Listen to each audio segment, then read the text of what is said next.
1944, and on the Eastern Front, Hitler's forces were being pushed back towards the German border.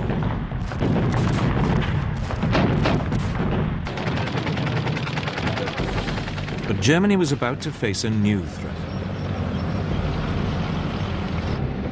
In the West, Allied forces had been preparing for months to open a new front in northwest France. Training for it was well underway.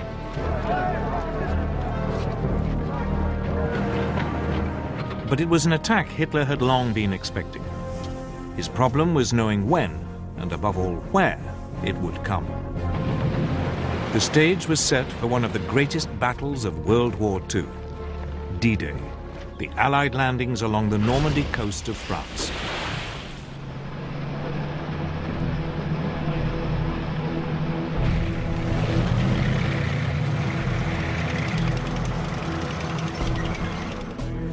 Since the early years of the war, Britain's Prime Minister, Winston Churchill, had always been certain that at some point an Allied invasion of Northern Europe would be necessary. The only questions were when, where, and how. To test the waters, British forces had already mounted a number of practice operations.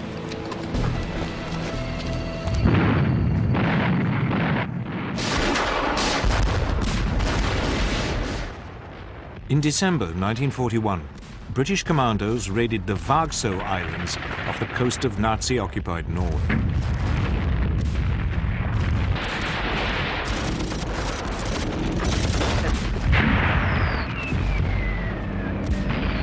It was an attempt to probe German defenses and tie down Hitler's troops in the north. A fish oil factory and coastal defenses were blown up before the commandos withdrew.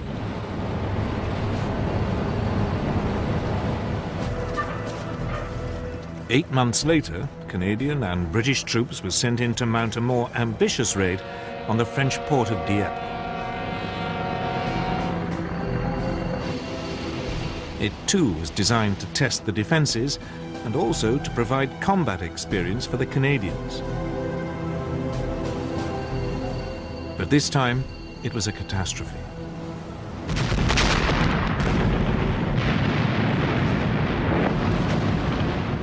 As landing craft approached the main beach, they were met by withering fire.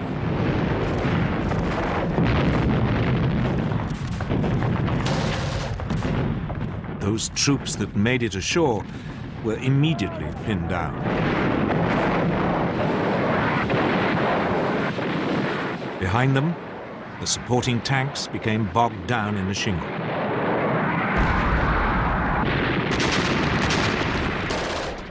Few managed to scale the sea wall.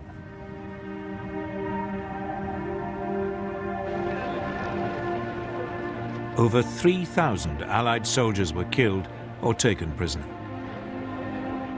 Britain had learnt an important lesson. Never attempt a direct assault on a German-occupied port.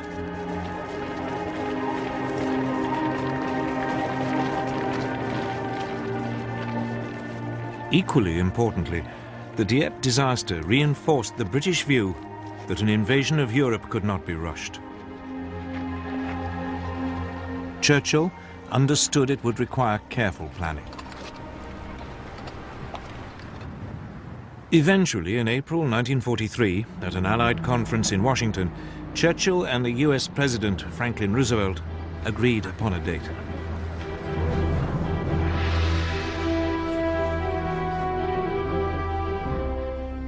D-Day, or Operation Overlord as the seaborne invasion of France was formally called, would take place in the summer of 1944.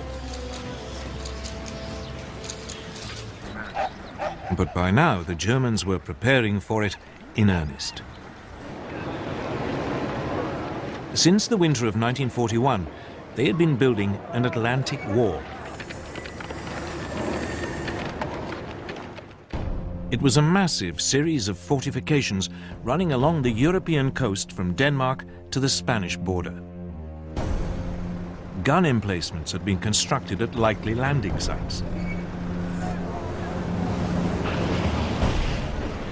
Beaches had been mined and covered in barbed wire. Obstacles had been placed in strategic places to block landing craft.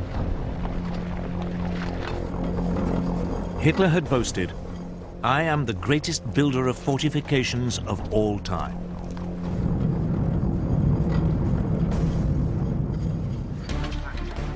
In the summer of 1942, in the wake of the Dieppe attack, work on the Atlantic Wall had been stepped up.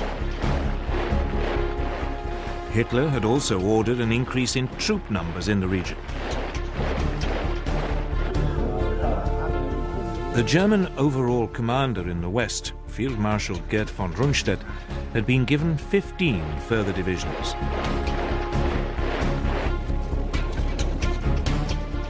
But the Western European coast stretched for some 2,000 miles.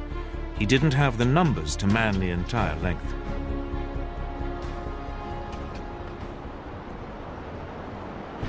Von Rundstedt faced a difficult decision. Where should he position his overstretched forces to maximize their effect? The question led to bitter arguments inside the German leadership.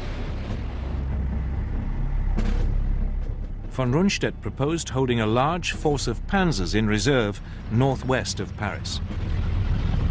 He could then send it in against an invasion once he knew where it was happening.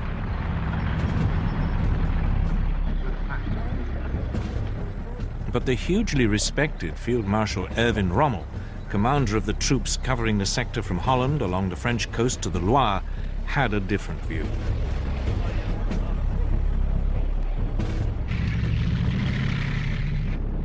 Rommel's concern was Allied air power. He'd seen it firsthand when he'd fought the British in North Africa, and it had left a profound impression. He feared that any counterattack would be broken up by Allied aircraft long before it could go into action.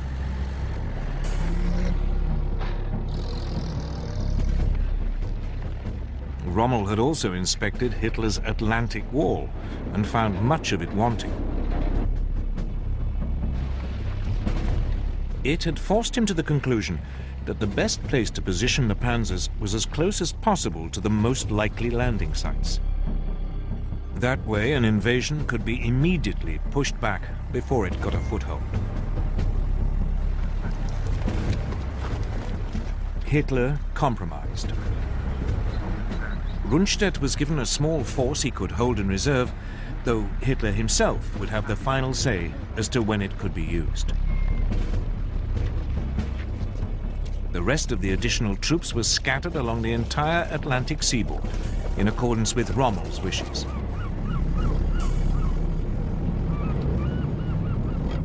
It would turn out to be the worst of all the solutions. There were neither enough reserves nor enough tanks near the coast. But in the autumn of 1943, none of this was clear.